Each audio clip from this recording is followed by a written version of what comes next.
Vegetarian dishes അങ്ങനെയാണ്. Non വെജിനേക്കാൾ 100 ഇരട്ടി ടേസ്റ്റാണ്.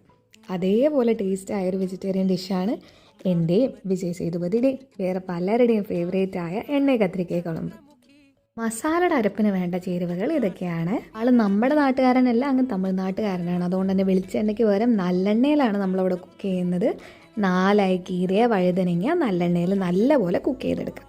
അതേ എണ്ണയിലേക്ക് തന്നെ കുറച്ച് ജീരകം, മല്ലി, കുരുമുളക്, മുളക്, കറിവേപ്പില, വെളുത്തുള്ളി, ചെറിയ ഉള്ളി ഇട്ട് ചെറുതായി ഒന്ന് വഴറ്റാം. ഇതൊന്ന് വഴന്നതിന് ശേഷം മുറിച്ച് തക്കാളിയും ചേർക്കാം. തക്കാളി ഒന്ന് വഴന്ന് കിട്ടിക്കഴിഞ്ഞാൽ ഒരു പിടി ചിരവിയ തേങ്ങയും ചേർത്ത് തേങ്ങയുടെ ഒരു പച്ചമണം മാറിക്കഴിഞ്ഞാൽ അതിലേക്ക് 1 സ്പൂൺ മല്ലിപ്പൊടിയും 1 സ്പൂൺ മുളക് പൊടിയും ചേർക്കാം. ഇയാളുടെ പച്ചമണം മാറുന്നവരെ നല്ലപോലെ വഴറ്റി മിക്സിയിൽ അരച്ചെടുക്കാം.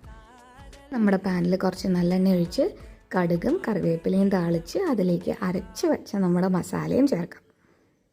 ഒരു ചെറുനാരങ്ങയുടെ വലുപ്പത്തിൽ പുളിയെടുത്ത് വെള്ളത്തിൽ പിഴിഞ്ഞ് വെള്ളം തിളയ്ക്കുമ്പോൾ മഞ്ഞൾപ്പൊടി, മുളക് പൊടി, കായപ്പൊടിയും ചേർത്ത് അടച്ച് വെച്ച് എണ്ണ തെളിയുന്നവരെ നമുക്ക് വേവിക്കാം.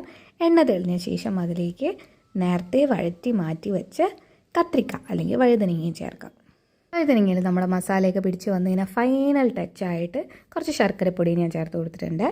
ഇത്രയേ ഉള്ളൂ നമ്മുടെ എണ്ണ കത്തിരിക്ക കുഴമ്പ്. നിങ്ങളെല്ലാവരും ഉണ്ടാക്കി നോക്കണം. നല്ല ടേസ്റ്റുള്ള സാധനമാണ്. ചോറിൻ്റെ കൂടെയും ചപ്പാത്തിയുടെ കൂടെയും ഒക്കെ ഇത് കൂട്ടി കഴിക്കാം കേട്ടോ. Okay Tata, bye bye.